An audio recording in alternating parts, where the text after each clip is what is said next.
to my channel. In today's video, we are going to be doing a very simple, very flat, easy to mail shaker card. I am using my Glimmer machine today and a birthday candle. I think it's called So Many Candles birthday hot foil plate from Spellbinders.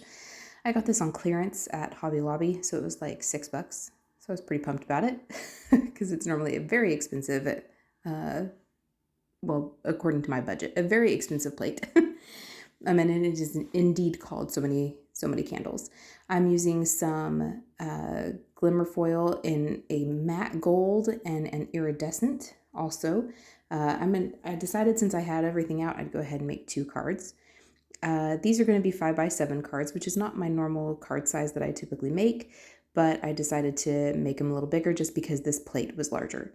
So what I have here is some hammer-mill cardstock, and I have the pretty side of the foil facing up and the pretty or pattern side of the hot foil plate facing down. I've taped all of that in place where I wanted it, and then I'm going to flip that whole thing over so that the hot foil plate touches the gray part of my machine, and I'm going to wait for that to heat up. When that green light, that second green light right under the red light turns on, that means the platform is ready. Then you hit the timer button, and once that timer button quits flashing, you're ready to run that through your machine. I run that through my Spellbinders Platinum. And then once you've done that, the die cut machine applies pressure, and then the Glimmer machine applies heat. So those two combined, sorry, my hand is like all up in your face, gives you the ability to foil. So this iridescent foil, I don't know what the deal is. I don't feel like I get good results with this foil. I'm not sure why that is. There was quite a bit of overfoiling, and as you can see, like I was able to kind of rub my finger along it and get most of it off. But it's a beautiful foil. It really, really is. I just seem to not get very good results. I wonder if, because a lot of the overfoiling was kind of in the middle, and I actually have a shim inside my hot foil sandwich there, and I wonder if I didn't need that shim for that particular foil. Here you see me doing this incorrectly. I do catch myself and flip that foil back over. If you do it this way, you end up foiling your hot foil plate, which doesn't hurt it. I've done that before. Full disclosure, totally done that before. It doesn't hurt it. I guess it just makes your foil plate extra pretty. But when I foil with this one, with this like almost like a matte gold, excuse me, it foils beautifully. So I wonder if just with that particular iridescent foil, if I don't need that extra shim, that may be something that I have to play with in the future. So I wanted to have one landscape and one portrait card, and so this one is going to be the portrait. And I did the same thing. I put the pretty side of the foil facing the pretty side of the plate, and then I waited for my timer button to go off or to turn solid, and then ran it through my die cut machine. So here I just have a regular white eraser, and I am just trying to erase some of that overfoiling.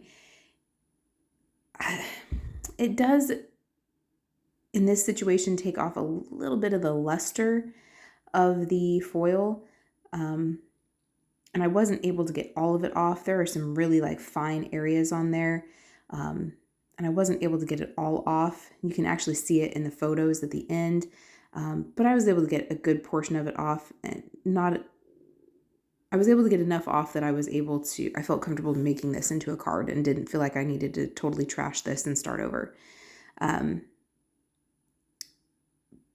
But I do wonder if the extra shim is the issue here.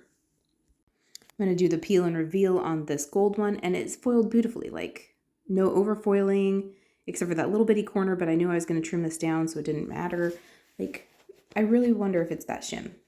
So here I was trying to get some color inspiration, and I went to my color cube, and this is volume 1, and this is card 486 and 500.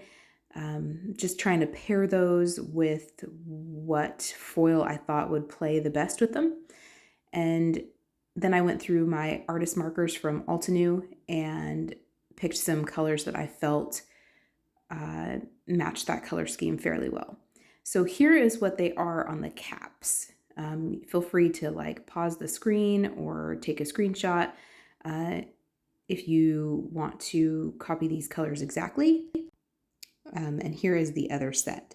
So this is what the caps look like normally. However, that color coding number system that a lot of the companies do, I have never figured out how Altenew came up with their color coding system. It may be on their website.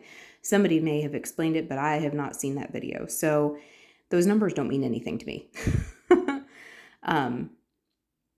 So what I am doing right here is I am just trying to verify that those are indeed the colors that go with the color scheme that I wanted with that color cube card. And I do think they match very, very well. So I do end up using the colors that I did show. And I will link their actual names in the description box below and tell you which ones I actually used by name. Feel free to take a screenshot if those don't mean anything to you and you are super awesome and you go by the actual number on the cap. How I do it is I take the name and I put it like the color scheme, color, oh, I can't think of the word, collection, I guess, that it's from. And I stick it onto the side of the marker. And I also put like what number it is as far as like darkness. So 4 being the darkest, 1 being the lightest. And then I took a 1/4 inch circle punch and some some labels, like little dot labels from, I think they're from Dollar Tree actually. And I just punched those out using a 1/2 inch circle punch and then colored them and put an abbreviation of the like color line it came from. So seashore, festive something. They all have like a collection name, and there's 4 markers in each like color family. And I just put an abbreviation and then what number marker it is as far as light to dark, 1 to 4. And that's how and then I stuck it on one end of the cap. That's how I labeled them. And then when I store them, I actually store them to where the numbers I have done, the actual colors are facing toward me so that I can see them better. This has worked pretty well for me. It's not like those labels are on there permanently. So if I find a system that works better, I can always yank those off. It's not like a permanent feature. So that works for me. I think I've shown this in a previous video, how I labeled those. All I'm doing is going through and just coloring. I'm not adding any shading. I'm not adding any blending or fancy coloring. It is straight up one color per candle. And I try to kind of go in an order just because I have OCD that way. But you can color them however you want. You can get as fancy as you want. I apparently am like 5 and can't color in the lines. So to fix that, I'm taking a Sakura Jelly Roll pen in the 8 nib size, and I am just going through, and anywhere where I got out of the lines, I am just coloring over that with that Jelly Roll pen. Does it take it away 100%? No. On some of the colors, it almost did. But on like the red and that dark blue and dark purple, it didn't really take that away very well. But it covers it up enough that it's worth doing, in my opinion. On each of these, I went through and decided I wanted to trim them down a little bit more. So I took about 1/4 inch off of each side. That just helped me frame it up a little better.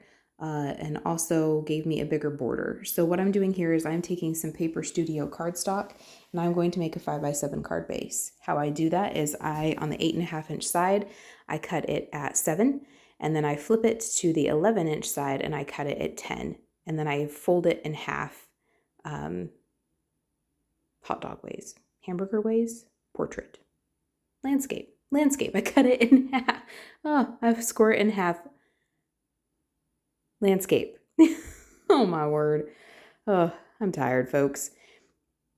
And that gives me a 5x7 card base. So right now it is 7 by 10. When I fold it in half, it's going to be 5 by 7. And I'm going to do that to both of these. And then I'm going to take some fun foam that I have. These are just some scraps. I'm trying to kind of work through scraps and extras and that kind of thing. And I'm just going to take this and cut it in to where it fits the back of these. And then I'm going to take liquid glue and glue these down to these card bases, just like this. For the sentiments, I am taking this, what is it? Sending flower something. I'll link it below. I'm going to take this long happy birthday from this particular stamp set. This is a Spellbinders club kit of the month, I believe. And I'm going to take this long happy birthday and the, what is this? Purple wine ink. And I'm going to stamp that. That matched one of the markers that I chose to color in these candles with. I thought about putting it in the middle. I didn't like that. It looked weird. So I liked it better off to the side. I have placed this in my Tim Holtz stamping platform just because I did not trust myself to stamp this properly the first time.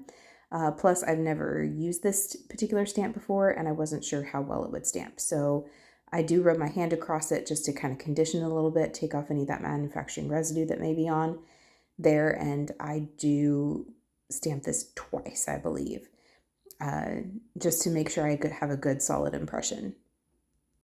For the other card, I'm using the Emerald ink from Altenew. Again, that matched one of the marker choices that I have.